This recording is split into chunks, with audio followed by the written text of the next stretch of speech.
Excellently adapted though harvestmen are to a life on land, they cannot survive for very long away from this damp undergrowth. In fact, most of the direct descendants of those early colonists that came from the sea are still trapped in a world of moisture.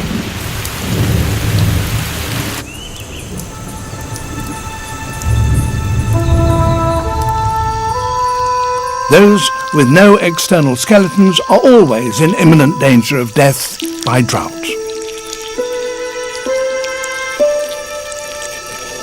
Even those with exoskeletons are not safe, for most have armour that is not totally watertight and will eventually dry out and die if they leave the dank shelter of the undergrowth.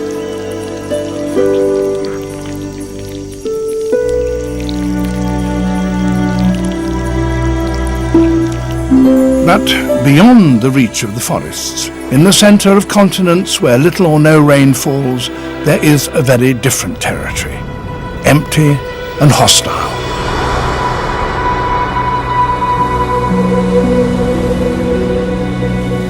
Here there is little shelter from the scorching sun.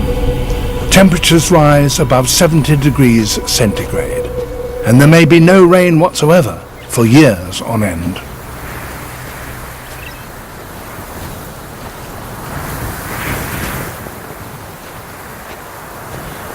Deserts, like this one in the southwest of the United States, represented the ultimate challenge for those ancient creatures whose ancestors first left the sea.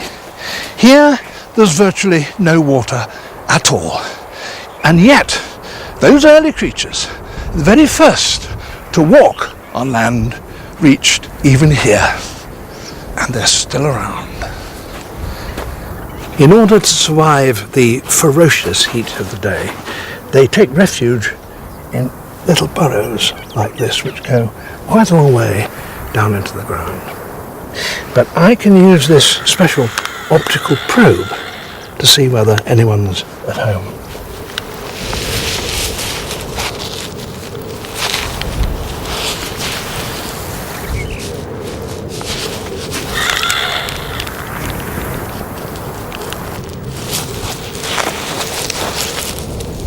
And there it is.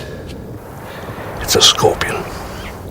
They won't come out for the rest of the day. But at night, when it gets cool, scorpions all over the desert will be emerging. And then we have a very special way of finding them.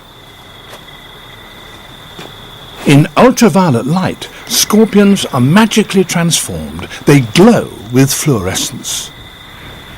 So, with an ultraviolet torch, you can get a better idea of just how abundant scorpions actually are, even in this arid wilderness.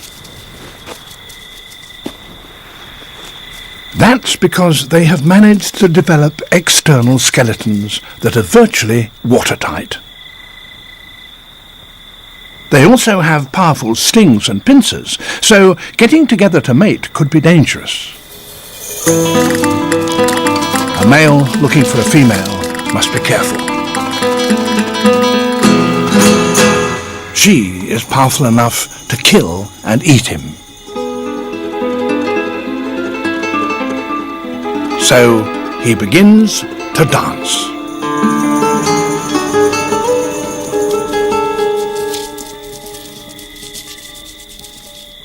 Is she impressed?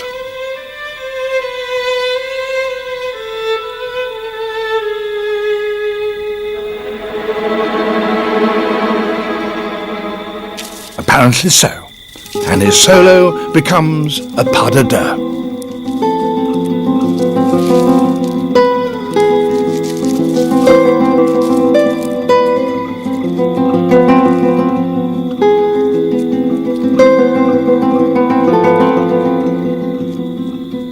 But stings are still held high, ready to strike.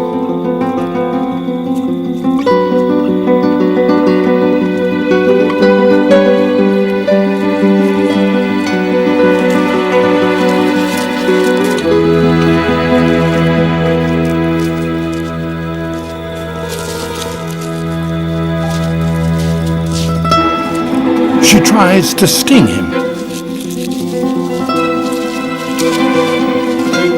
His response is to give her a dose of her own medicine with a quick jab.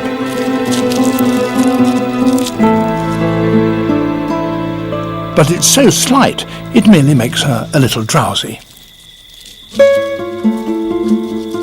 At last, she seems more amenable. He pulls her to a part of the dance ground that is smooth and level. He has extruded a small packet of sperm on a stalk glued to the ground.